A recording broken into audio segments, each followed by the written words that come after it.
A veces pasa que de pronto un día, sin saber muy bien de dónde ha venido ni cuándo, te ves tratando de mediar en un conflicto que te resulta imposible de solucionar. Ninguna de las dos partes ceden, todo se resume en reproches y culpas, y ahí estás tú intentando poner paz sin mucho éxito. Los conflictos forman parte de nuestra vida, también en los centros educativos. Por eso hoy quiero hablarte de los 3 errores que se suelen cometer a la hora de gestionarlos y cómo puedes mediar como líder.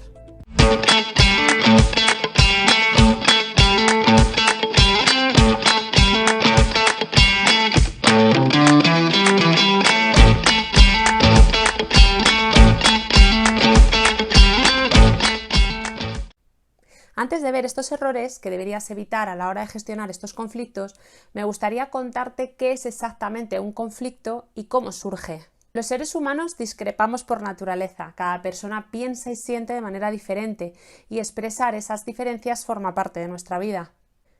De hecho, no todo es malo. Esta diversificación es lo que nos permite avanzar, evolucionar, aprender de otros puntos de vista que también enriquecen el nuestro. Las buenas relaciones personales y profesionales también se basan en ese enriquecimiento mutuo a través de esas discrepancias. El problema es cuando esas diferencias llegan de forma violenta, con ira, con odio o de cualquier otra forma dañina que hace que nazca el conflicto. Es una situación en la que 2 o más personas entran en una posición de desacuerdo con el resto y en un estado de tensión a tener intereses que no son iguales, es decir, intereses opuestos. Hay conflictos con más o menos intensidad y se pueden resolver más o menos fácil, pero sin duda tener nociones sobre cómo hacerlo facilitará mucho la tarea, tanto si eres el protagonista del conflicto como si eres el mediador. ¿Cuáles son las fuentes de conflictos? Bueno, sobre esta pregunta hay muchas teorías, pero me gustaría resaltar la de Christopher Moore en su libro Negociación y Mediación, y distingue las siguientes causas. 1. Intereses y necesidades incompatibles. 2. Problemas estructurales y relaciones de poder. 3. Problemas de valores y principios. 4. Problemas de información. Y 5. Problema de relaciones entre las personas. Según este autor, los problemas por lo general suelen surgir cuando las discrepancias se interpretan como una amenaza, es decir, cuando hay una mala comunicación, cuando hay valores o intereses diferentes y cuando hay recursos escasos. Es cuando se dan choques de personalidad o cuando hay un desempeño deficiente. ¿Te resulta familiar?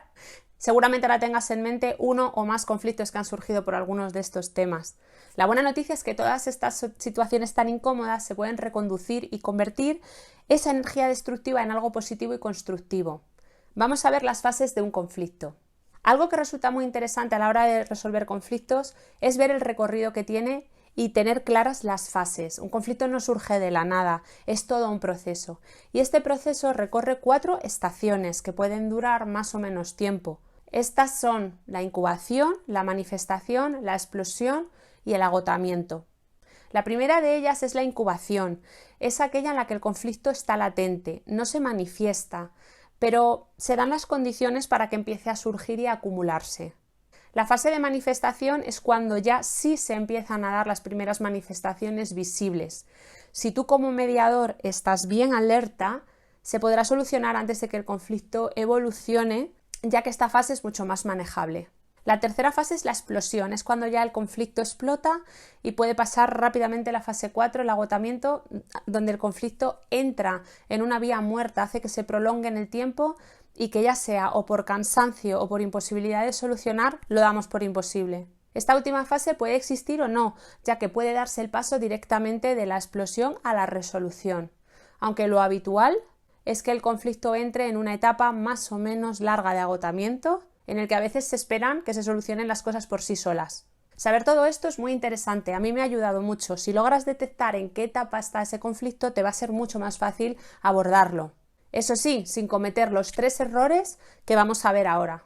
Ante un conflicto hay 2 reacciones opuestas que se repiten mucho. Una es la de afrontar el conflicto con excesiva ligereza y otra es la de afrontarlo con excesiva agresividad. Y las 2 son un craso error, pero hay una tercera, que es la de demorar la situación. Error 1. Ignorar o evitar los conflictos. Hay determinados rasgos de personalidad que siempre repiten este error, y es que ante un conflicto reprimen sus reacciones emocionales y tratan de huir. De hecho, hay casos extremos en los que incluso la persona puede abandonar su puesto de trabajo con tal de no afrontar ese conflicto. Cuando las habilidades para negociar y la comunicación asertiva no están entrenadas, los conflictos son una gran piedra en el camino, ya que resultan situaciones súper incómodas, aparentemente imposibles de zanjar. Siempre queda algo a medias, algo sin resolver, acabando siendo contraproducente no solo para la persona, sino para todo el equipo. El error número 2 es posponer la afrontación. Otro error garrafal a la hora de evitar el conflicto es dejar pasar el asunto. De hecho, cometiendo este error se tendrá una situación de insatisfacción parecida a la del anterior punto con todos los riesgos que conlleva. Además, demorar y procrastinar la afrontación de ese conflicto puede intensificar los roces y el malestar, haciendo efecto bola de nieve que rueda ladera abajo sin control. El tercer error es afrontarlo de forma agresiva. Este error es muy habitual en personas muy emocionales y reactivas. Ante un conflicto responden de forma agresiva, con una conducta un tanto destructiva, traducida en ofensa, provocación o incluso llegando a las faltas de respeto. En este sentido, es interesante que el mediador promueva comportamientos alternativos, como canalizar en otra dirección el conflicto. Por ejemplo, fomentando la resiliencia, dejando de lado las acusaciones, cambiar los tú me hiciste sentir por los yo me siento y apostar por una comunicación desde la calma. ¿Qué es lo que puedes hacer tú para gestionar el conflicto? Cuando estés ante un conflicto, además de tratar de evitar todos los conflictos que acabamos de ver, intentando ver todas las fases, practica estas 5 técnicas. 1. Arbitraje. Ante un conflicto grave, los protagonistas delegan la resolución del conflicto en un tercero, que actúa como alguien neutro y objetivo, que tras escuchar todas las versiones propone una solución. La facilitación. Si el conflicto es menos grave, puedes promover el diálogo para que sean los protagonistas los que resuelvan por sí mismos sus diferencias y lleguen a un punto en común. Indagación. En esta técnica, el líder valora sobre el conflicto y hace recomendaciones para evitar que el desacuerdo vaya a más. Y por último, la mediación. Es una fórmula algo más formal que la facilitación, aunque la base es la misma. Tú como líder y mediador, tu misión es la de crear el clima propicio para que las dos partes lleguen al entendimiento. Y por último, la negociación, en la que se encuentra un acuerdo equilibrado en la que todos ganan y todos ceden. Recuerda que lo ideal es que estas técnicas las practiques con el apoyo de un profesional en clima laboral. Quiero decirte que aunque los conflictos son algo muy natural y pueden darse en cualquier momento, tener implementado un programa de bienestar y entrenar distintas técnicas hará que se reduzcan considerablemente. Por eso te invito a que no te vayas sin descargarte la masterclass gratuita en la que te cuento cómo implementar un plan de bienestar en tu centro. Cuéntame, ¿tú también has estado en medio de un conflicto que no sabías cómo gestionar?